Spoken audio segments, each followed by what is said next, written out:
Gorgeous day. Time to go out. Whether you talk to a camera or you talk to yourself, I'm just glad you decided to stop here and talk to me on Coffee with Dubs. Now, grab a cup and drop a comment.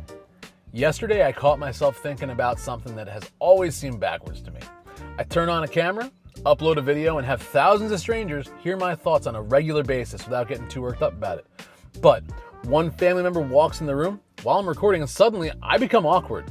I start wondering if I sound stupid, if I'm talking too loud, or if I just should wait until they're gone. It's strange when you really think about it because people closest to us, they know who we are already. At first I thought maybe it was because the version of me online is somehow different than the version of me at home.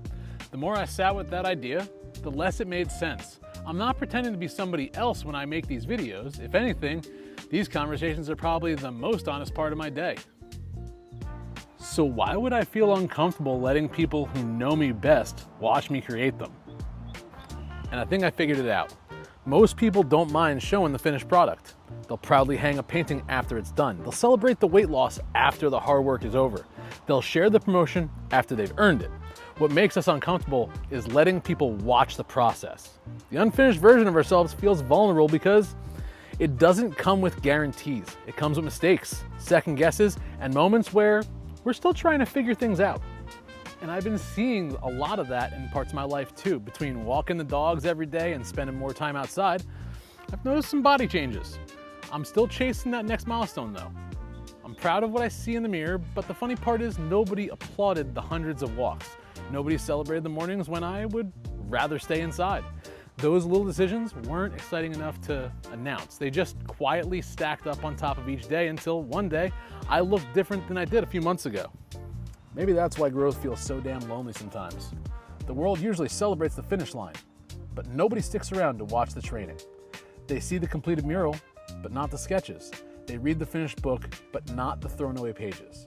They compliment the healthier version of you without realizing it was built from dozens of ordinary days that looked completely unremarkable while they were happening. I also think that's why I get uncomfortable recording around people still sometimes. They're watching the process instead of the product. They're seeing me pause, restart a sentence, search for the right word, and occasionally wonder out loud if this is even worth saying. Then I remind myself of something.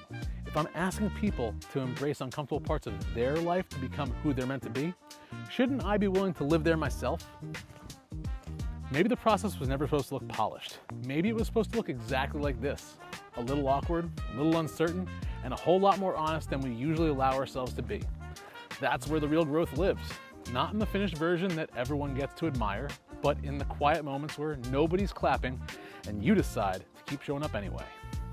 I think that's the version of ourselves that deserves the most respect.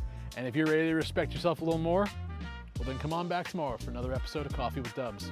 I'll see you tomorrow. I'm out of here.